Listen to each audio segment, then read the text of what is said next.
식사들 하셨습니까? 이것은 얼마니? 요것이 8회가뭐 이것은 루나 스퀘어 스마트 가습기. 예, 광고입니다. 아따, 요거 이쁘죠? 물을 담아 놔갖고 무겁네요. 네. 자, 이것이 왜 스마트 가습기냐 하면요, 이 휴대폰으로 연결을 해갖고 모든 조작이 가능합니다. 그리고 기가진이 같은 거 갖고 연결하면요, 음성으로도 조작이 가능한 것이지요. 그래서 스마트 가습기지요. 제가 이거 앱을 다운을 받아갖고 여기다 설치를 해놨는데요, 제가 휴대폰으로 작동을 해볼게요. 자, 킵니다. 나오지요. 끕니다. 끄지지요.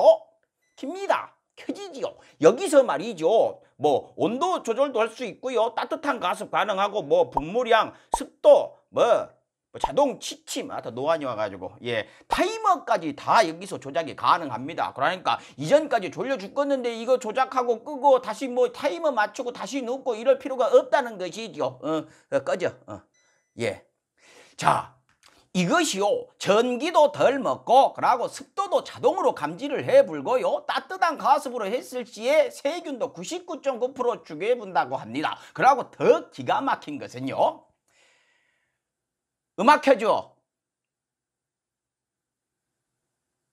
이것은 안 되네요. 예, 그냥 가습기입니다. 스마트 가습기예요. 루나 스퀘어 스마트 가습기. 중요한 건 가격이 얼마냐. 여기 대표님이요, 시중가가 15만 9천 원인데 11만 9천 원까지 가능하다라고 하시길래 싫어요, 더 깎아줘요 했더만은 10만 9천 원까지. 그 이하로는 본인 눈에 흙이 들어오기 전까지는 이 물건 그렇게는 못 준다고 합니다. 그래서 10만 9천 원으로 가격을 확정을 하고요. 예, 좋습니다. 그러면은 상품 하나 주셔 했더만은 한참을 푹 쉬시더만은, 예, 요 루나 스퀘어 무드 등을 주셨습니다. 요것이 5단계로 이렇게 조절이 돼요. 신기한 건요, 불 켜! 안 속으시죠? 예, 그것은 당연히 안 되지요. 예. 구매 방법은요, 포털에서 루나 스퀘어 공식 판매처라고 치시면 됩니다. 그리고 가격 할인하고 사은품 받으시려면요, 배송 메시지에다가 강성범TV 화이팅 또는 강성범 화이팅 이렇게 치시면 이벤트 적용이 됩니다. 요즘 가끔 여기 광고하고 나면요, 댓글란에다가 본인 이름하고 주소, 전화번호 적어주시고 계좌번호 알려주세요 이러시는 분들 계신데요, 본인 정보, 개인정보 여기다 올리시면 큰일 납니다. 그러고 제가 물건을 보내드리는 것이 아니에요. 루나 스퀘어 스마트 가습기 포털에요, 루나 스퀘어 공식 판매처 치시고 들어오시면 되겠습니다. 루나 스퀘어 사랑해 주십시오. 좋아요. 오늘 윤석열 총장 국정감사 이야기하기 전에요, 국정감사 때문에 묻혀서는 안 되는 것들 요 얘기 간단하게 하겠습니다. 먼저 박덕흠 의원이요, 국정감사의 가장 큰 수혜자다라고 불리는 분이죠. 예, 요즘 국회 안 나오고 있답니다. 그러면서 건설업자들을 만나고 다니신답니다. 뭔 얘기를 하려고 만나고 다니실까요? 아마 이런 얘기 하지 않을까요? 난 너를 믿는데 너는 나를 믿느냐? 아따, 그러고 그동안 나한테 서운한 거 있으면 다 얘기를 해. 너는 나한테 뭘 원하니? 뭐 이런 이야기는 하지 않을까 걱정이 됩니다. 우리가 계속 좀 박덕흠 의원 신경 좀 써드려야 될 것 같습니다. 그리고 두 번째로요, 나경원 씨. 또 요즘 이것저것 많이 터지시대요. 엄마의 마음으로 그런 것이다. 예, 충분히 이해합니다. 근데요, 다른 엄마한테는 왜 그러셨어요? 그 엄마의 마음은 더러운 마음입니까? 다른 엄마의 마음은 그렇게 저작거에 걸어놓고 돌팔매질을 하시더니 내가 가진 엄마의 마음은 왜 건드리지 말라고 하십니까? 훨씬 더 심한 마음이었던데요. 그러시면 안 되죠. 대한민국 적폐들이 욕을 먹는 가장 큰 이유 뻔뻔함이죠. 반성할 줄 모르고 계속 나대는 것이 문제입니다. 친일파를 청산하지 못한 대한민국의 고질병이죠. 감히 누가 누구 가족을 단죄를 합니까? 본인 가족 어떤지 뻔히 알고 계시면서 말이죠. 근데요, 아직도 정치에 뜻이 있으신 것 같습니다. 아니에요. 하지 마세요. 마음대로 권력 누리셨으면 욕심 그만 내십시오. 정치 그만 하시라고요. 본인만 행복하시면 되지 왜 남들 힘들게 하시려고 그러십니까? 가진 것도 많이 있으시고 힘도 있으시니까 그냥 행복하게 사세요. 하고 싶은 얘기 되게 많은데요, 지금 뒤에 끝판왕이 기다리고 있어가지고 다음에 더 정리를 해가지고 찾아뵙도록 하겠습니다. 나경원 씨. 럭셔리 칼럼 시작하겠습니다. 구독 윤석열 검찰청장님을 칼럼하겠습니다. 오늘부터는 청장으로 불러야 될 것 같아요. 총장님이라고 하니까 본인이 대한민국의 총장으로 알고 계시더라고요. 또 셉디다. 엄청 세요. 무슨 직원들한테 연설하시는 줄 알았어요. TV 나오셔가지고. 그분이 했던 말들 뭐 기억나는 말들은 뭐 이런 겁니다. 내가 무슨 내가 그거를 뭐요? 뭘 자꾸 했습니까? 듣는 사람 주눅 들고 씁디다. 왜 이렇게 하대하듯이 얘기를 하십니까? 어디 무서워갖고 청장님 말 듣겠습니까? 물론 본인이 무소불위의 권력을 가지고 있다고 생각하신다는 건 이번에 알았습니다. 그런데요, 힘없는 백성들을 굽어 살펴주시어서 조금만 좀 덜 무섭게 해주셨으면 어땠을까라는 생각이 듭니다. 자, 먼저요. 우리 민주당 의원들하고 김진애 의원님도 수고가 많으셨지요. 박범계, 박주민, 김용민, 김남국, 그야말로 민주당 법사위원회 판타스틱 4. 역시 이번에도 고생 많으셨습니다. 거기다 그 검사장 출신이신 소병철 의원님도 참 와닿는 말씀 많이 해주시네요. 좋았습니다. 근데 어떤 여당 의원님은요, 너무 좋은 말만 하십니다. 어떤 얘기를 하셨냐면요, 이런 요지로 말씀을 하셨어요. 검찰의 역할이 무엇인지를 숙고해 주시고 좋은 검찰로 거듭나시길 바랍니다. 아니, 거듭날 사람이 아니잖아요. 거듭나기에는 너무 멀리 와 계신 분이지 않습니까? 그런 말 듣는다고 새겨듣거나 바뀔 분이 아니잖아요. 그렇다면 잘못된 점을 갖다가 날카롭게 지적을 하셔가지고 미안해할 사람은 아니니까 민망하게는 만들어 주셨어야죠. 법사위 그 소중한 자리에 앉으셔가지고 그러고 계시니까 좀 답답한 마음이 많았습니다. 윤석열 검찰청장 참 대단한 분이시더라고요. 열심히 준비한 의원들이 날카로운 질문 많이 했습니다. 무릎을 탁 치게 하는 질문 많았어요. 왔다, 이 정도면 변명할 것 없겠다 했어요. 웬걸요? 딴 얘기로 덮어버립니다. 무조건 아니래요. 내가 아니라고 하면 아닌 거래요. 그러면서 이래가면서 호통을 치세요. 탁자도 치세요. 정말 안하무인이에요. 증거를 들이대도 보통 사람들은 뭐 사과를 하던가 말을 못하는데 계속 말을 하십니다. 큰 소리를 쳐요. 그건 모르겠습니다. 무슨 모르겠다. 근데 이런 허접한, 허술한 무혐의 결정할 수 있는 거예요? 저는 할 수 있다고 봅니다. 이 사건에서 보고받은 적 있습니까? 보고받은 적은 없습니다만은 부장 전결이기 때문에 나는 관계없다. 총장님, 잘못한 게 없는 것 같아요. 너무 당당하시니까 말이죠. 안하무인이에요.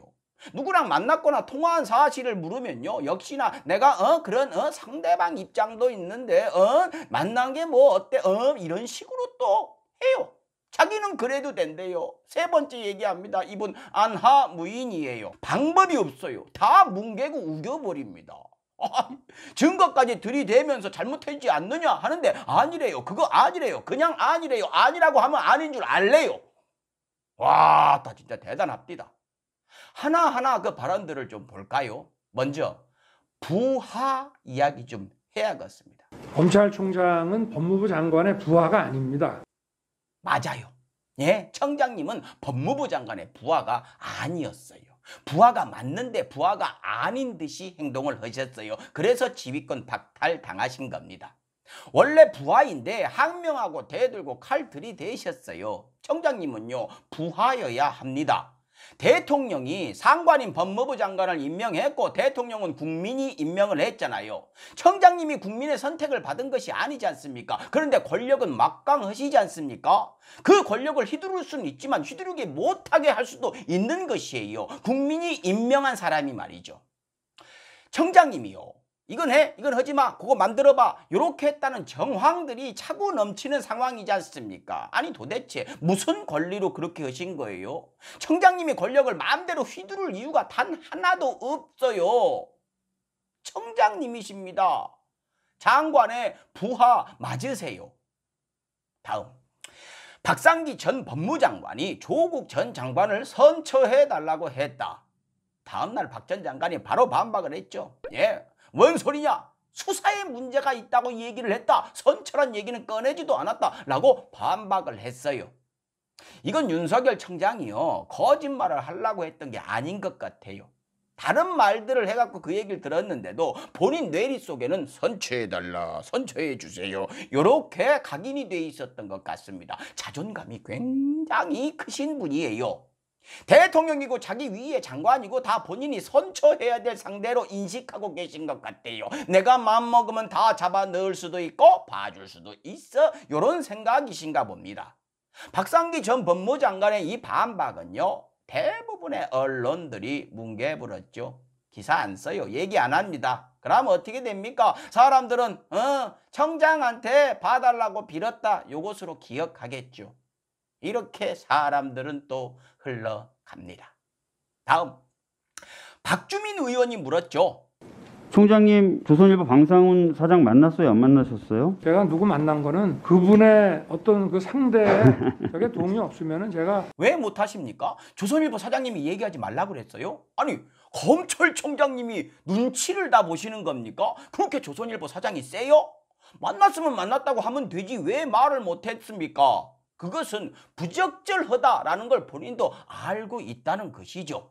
그러면서 이렇게 얘기를 합니다. 내가 거기 사건과 무슨 관련이 있길래 이런 걸 물어보느냐라고 얘기를 하죠. 그랬더니 박주민 의원이요, 바로 그 조선일보 관련 사건 6개를 띄워버립니다.